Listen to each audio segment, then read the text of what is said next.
Hello everyone. I just thought I would do a quick update about my cage and do a cage tour and show the expansion that my husband and I built. So let's see.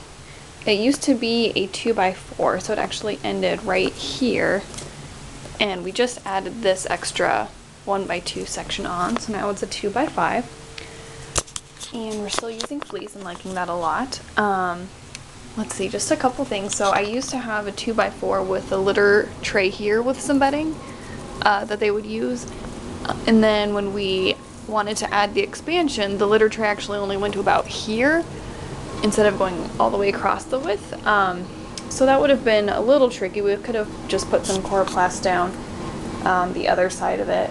But we decided to instead, with the extra coroplast we had, basically make our own litter tray.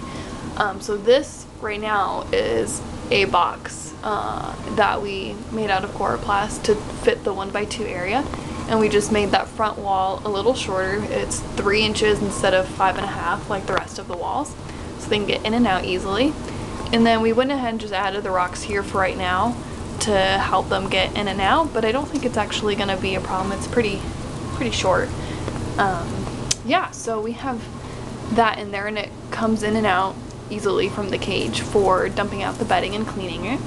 And then what we had noticed when we had the litter tray and the other bedding, we also had this over the bedding, but it does drip a little bit, mostly just when they drink, and it would always make a corner of the litter tray really wet and kind of gross, and I'd have to scoop that out pretty much every day. And so instead what we did was we took one of the extra little bricks we had and put it in there, and that's catching up the water really nicely, so it's not getting into the bedding at all and making it damp, which is bad. And then, oh yeah, and then instead of the 2 small hay racks we bought from the pet store, we used the idea of taking one of our extra grids and just bending it. And then, let's see if we can see this. We zip tied it to some extra coroplast, and then zip tied that coroplast piece to the top of the cage. So it does have a little bit of movement if you move the bottom, because the bottom's not attached, but the hay rack weighs it down, and being able to move that will help get the litter tray in and out. So that's really nice. The hay rack holds a lot more, and the piggies have really good access to it, as you can see. And I would recommend, if you do this, making sure that that part of it is wide enough so that if they do what my piggies like to do, which is going from the side, they don't get themselves stuck. So they should be able to stick their heads and top half of their bodies in and out of it pretty easily.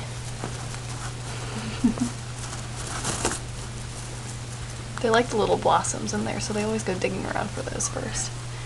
Yeah, so let's see, anything else? Oh yes, I'm not sure if I've mentioned it yet, but Piggy Pig Pigs, her name is Laura. She lives in the UK, and she makes handmade soft bed products for guinea pigs, and I've ordered a couple of those. So this is called a piggy dig, and it's like a sleeping sack. They love going in there. I have one in that color, and then the other one looks like this,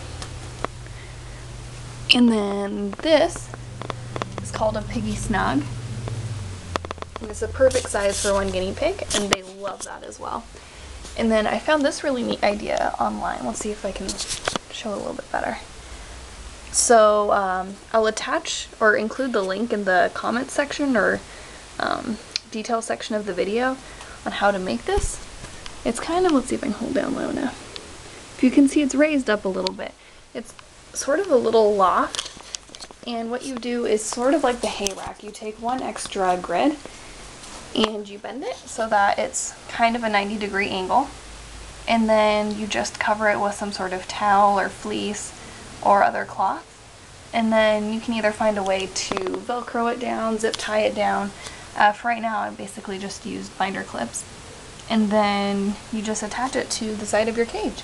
And I actually really love hopping up on there. It's kind of weird, but it's a really cool idea. It's very easy to do. If you have a C&C cage and have an extra grid, just fold it in half, add some cloth, binder clip it or zip tie it onto the side, and they love hopping up there, and it doesn't take away at all from the floor room, which is really nice. Yeah, let's see if I can think of anything else. I think that's about it. Well, with the expansion, we kind of rearranged the bottom section here. So I guess I can go through the organization a little bit. Let's see. Here I have a folder of their weights, any health related information, and keeping track of when I trim their nails. And then we got this. We had been using, oh, that sounds scary though. I'm sorry. We had been using just regular lint rollers. I don't know, everybody knows what a lint roller looks like. But yeah, we had just been using these to clean off the hair from the fleece before we threw it into the wash machine. And it helped a lot, but it left some stuff behind. And so what we've been doing instead, or I guess in addition to, is we got this thing. I can't remember exactly what it's called, but it was in the pet aisle, and it's basically, it has a bunch of little hooks. I don't know that you can see it, but if you can hear it, the scratchy sound. Yeah, so it has little hooks, and it hooks up and grabs the hair better than the lint roller. So we kind of do this and that.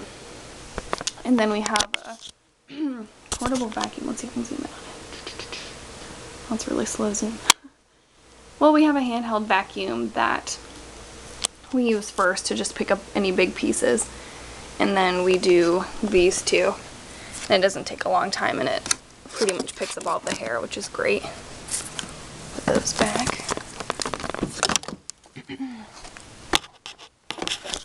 And then here's just a little bag of extra hay I got for free.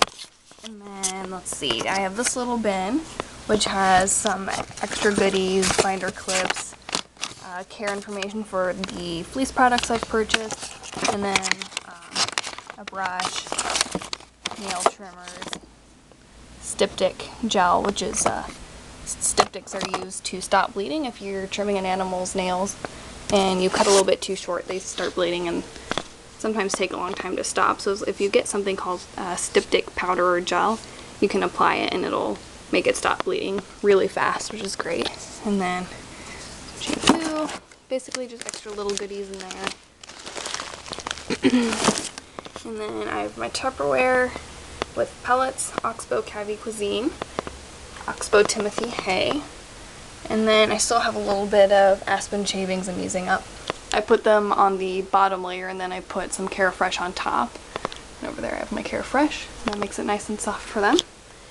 And then here I have just a box of newspapers if I want to layer that on the bottom. And then over here I have a box of gloves. I've just found that the easiest way to pick up pieces of poo or hay or... Oh, he's hiding under the loft. See, they like hiding under it too, and they also like hopping up there. But yeah, I like using gloves for picking stuff up. Poo, hay, bedding that gets on the fleece. I just put one glove on and I go and pick them up and toss them in this mini trash I have right here. I find that to be really easy. And then just extra fleeces, beddings. I have a couple of cuddle cups back there. Some extra Carefresh. Yeah, I think that's about it. Anyway, basically I was just really excited because we added a 1x2 area to the cage, so now it's a 2x5 instead of a 2x4. And we made our own litter tray out of the coroplast we had and made sure that it's easy to take in and out. And that way we were able to make it the exact dimensions we want, so now it fits perfectly. And then we kept a big piece of coroplast for using as a backing for the hay rack, so it holds the hay rack up at the height that we want it and keeps hay from falling down. You can see there's no hay, which is exciting because with the two smaller hay racks and the two smaller pieces of coroplast we used to use for the hay racks, there was hay everywhere. So this is great. I definitely recommend if you have a C&C cage or a cage big enough to use a grid as a hay rack and get a pretty good size backing on it and hang it up wherever you want, and that works really well. And then I also love this idea for the rock catching the water bottle drips. And I'm pretty sure that's about it. They love their cage, and we're actually thinking about going to the rescue that we adopted these two from on Saturday to let them maybe pick out one more female piggy to join them in this cage. So yeah, we'll see if we go down there and if they pick somebody out that they're enjoying the company of, and if we get along with them too. We might have three piggies in here. But yeah, we'll see. That's about it. Just munching on some of the hay they have. Alright, thanks for watching. If you have any questions, feel free to comment below, or any comments, suggestions, anything like that. Yeah, thanks so much.